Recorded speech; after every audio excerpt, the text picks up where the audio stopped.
नमस्कार दोस्तों, आज पहला अध्याय पढ़ेंगे। धृतराष्ट्र बोले, हे संजय, धर्मभूमि कुरुक्षेत्र में एकत्रित युद्ध की इच्छा वाले मेरे और पांडु के पुत्रों ने क्या किया।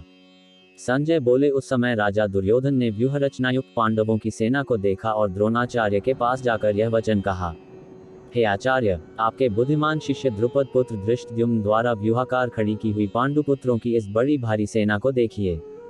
इस सेना में बड़े बड़े धनुषों वाले तथा युद्ध में भीम और अर्जुन के समान शूरवीर सात्यकी और विराट तथा महारथी राजा द्रुपद, धृष्टकेतु और चेकितान तथा बलवान काशीराज, पुरुजित, कुंतीभोज और मनुष्यों में श्रेष्ठ शाव्य, पराक्रमी युधामन्यु तथा बलवान उत्तमौजा, सुभद्रापुत्र अभिमन्यु एवं द्रौपदी के पांचों पुत्र, ये सभी महारथी हैं। हे ब्राह्मण श्रेष्ठ, अपने पक्ष में भी जो प्रधान हैं, उनको आप समझ लीजिए। आपकी जानकारी के लिए मेरी सेना के जो सेनापति हैं, उनको बतलाता हूँ। आप द्रोणाचार्य और पितामह भीष्म तथा कर्ण और संग्राम विजयी कृपाचार्य तथा वैसे ही अश्वत्थामा, विकर्ण और सोमदत्त का पुत्र भूरिश्रवा और भी मेरे लिए जीवन की आशा त्याग देने वाले बहुत से शूरवीर अनेक प्रकार के शस्त्रास्त्रों से सुसज्जित और सबके सब युद्ध में चतुर हैं। भीष्म पितामह द्वारा रक्षित हमारी वह सेना सब प्रकार से अजेय है और भीम द्वारा रक्षित इन लोगों की यह सेना जीतने में सुगम है। इसलिए सब मोर्चों पर अपनी अपनी जगह स्थित रहते हुए आप लोग सभी निसंदेह भीष्म पितामह की ही सब ओर से रक्षा करें। कौरवों में वृद्ध बड़े प्रतापी पितामह भीष्म ने उस दुर्योधन के हृदय में हर्ष उत्पन्न करते हुए उच्च स्वर से सिंह की दहाड़ के समान गरज कर शंख बजाया। इसके पश्चात शंख और नगाड़े तथा ढोल, मृदंग और नरसिंगे आदि बाजे एक साथ ही बज उठे।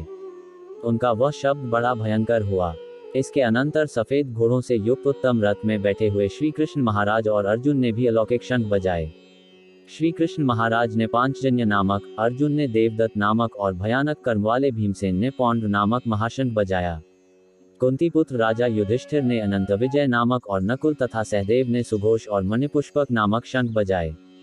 श्रेष्ठ धनुष वाले काशीराज और महारथी शिखंडी एवं धृष्टद्युम्न तथा राजा विराट और अजेय सात्यकी, राजा द्रुपद एवं द्रौपदी के पांचों पुत्र और बड़ी भुजा वाले सुभद्रा पुत्र अभिमन्यु, इन सभी ने, हे राजन, सब ओर से अलग अलग शंख बजाए और उस भयानक शब्द ने आकाश और पृथ्वी को भी गुंजाते हुए धार्तराष्ट्रों के अर्थात आपके पक्ष वालों के हृदय विदीर्ण कर दिए।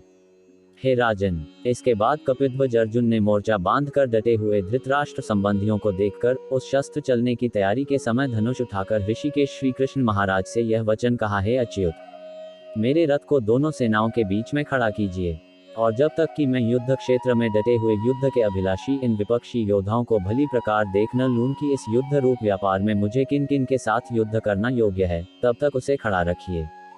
दुर्बुद्धि दुर्योधन का युद्ध में हित चाहने वाले जो ये राजा लोग इस सेना में आए हैं, इन युद्ध करने वालों को मैं देखूंगा। संजय बोले, हे धृतराष्ट्र, अर्जुन द्वारा कहे अनुसार महाराज श्री कृष्णचंद्र ने दोनों सेनाओं के बीच में भीष्म और द्रोणाचार्य के सामने तथा संपूर्ण राजाओं के सामने उत्तम रथ को खड़ा कर इस प्रकार कहा कि हे पार्थ, युद्ध के लिए जुटे हुए इन कौरवों को देख। इसके बाद पृथापुत्र अर्जुन ने उन दोनों ही सेनाओं में स्थित ताऊ चाचों को, दादों परदादों को, गुरुओं को, मामाओं को, भाइयों को, पुत्रों को, पौत्रों को तथा मित्रों को, ससुरों को और सुहृदों को भी देखा। उन उपस्थित संपूर्ण बंधुओं को देखकर वे कुंतीपुत्र अर्जुन अत्यंत करुणा से युक्त होकर शोक करते हुए यह वचन बोले। अर्जुन बोले, हे कृष्ण, युद्ध क्षेत्र में डटे हुए युद्ध के अभिलाषी इस स्वजन समुदाय को देखकर मेरे अंग शिथिल हुए जा रहे हैं और मुख सूखा जा रहा है तथा मेरे शरीर में कंप एवं रोमांच हो रहा है। हाथ से गांडीव धनुष गिर रहा है और त्वचा भी बहुत जल रही है तथा मेरा मन भ्रमित सा हो रहा है, इसलिए मैं खड़ा रहने को भी समर्थ नहीं हूँ। हे केशव, मैं लक्षणों को भी विपरीत ही देख रहा हूँ तथा युद्ध में स्वजन समुदाय को मारकर कल्याण भी नहीं देखता। हे कृष्ण, मैं न तो विजय चाहता हूँ और न राज्य तथा सुखों को ही। हे गोविंद, हमें ऐसे राज्य से क्या प्रयोजन है अथवा ऐसे भोगों से और जीवन से भी क्या लाभ है। हमें जिनके लिए राज्य, भोग और सुखादि अभीष्ट हैं, वे ही ये सब धन और जीवन की आशा को त्याग कर युद्ध में खड़े हैं। गुरुजन, ताऊ चाचे, लड़के और उसी प्रकार दादे, मामे, ससुर, पौत्र, साले तथा और भी संबंधी लोग हैं। हे मधुसूदन, मुझे मारने पर भी अथवा तीनों लोकों के राज्य के लिए भी मैं इन सबको मारना नहीं चाहता, फिर पृथ्वी के लिए तो कहना ही क्या है। हे जनार्दन, धृतराष्ट्र के पुत्रों को मारकर हमें क्या प्रसन्नता होगी। इन आताइयों को मारकर तो हमें पाप ही लगेगा। अतएव हे माधव, अपने ही बांधव धृतराष्ट्र के पुत्रों को मारने के लिए हम योग्य नहीं हैं, क्योंकि अपने ही कुटुंब को मारकर हम कैसे सुखी होंगे। यद्यपि लोभ से भ्रष्टचित हुए ये लोग कुल के नाश से उत्पन्न दोष को और मित्रों से विरोध करने में पाप को नहीं देखते, तो भी हे जनार्दन, कुल के नाश से उत्पन्न दोष को जानने वाले हम लोगों को इस पाप से हटने के लिए क्यों नहीं विचार करना चाहिए। कुल के नाश से सनातन कुल धर्म नष्ट हो जाते हैं तथा धर्म का नाश हो जाने पर संपूर्ण कुल में पाप भी बहुत फैल जाता है। हे कृष्ण, पाप के अधिक बढ़ जाने से कुल की स्त्रियां अत्यंत दूषित हो जाती हैं और हे वार्षणीय, स्त्रियों के दूषित हो जाने पर वर्ण संकर उत्पन्न होता है। वर्ण संकर कुलघातियों को और कुल को नरक में ले जाने के लिए ही होता है। लुप्त हुई पिंड और जल की क्रिया वाले अर्थात श्राद्ध और तर्पण से वंचित इनके पितर लोग भी अधोगति को प्राप्त होते हैं। इन वर्णसंकर कारक दोषों से कुलघातियों के सनातन कुल धर्म और जाति धर्म नष्ट हो जाते हैं।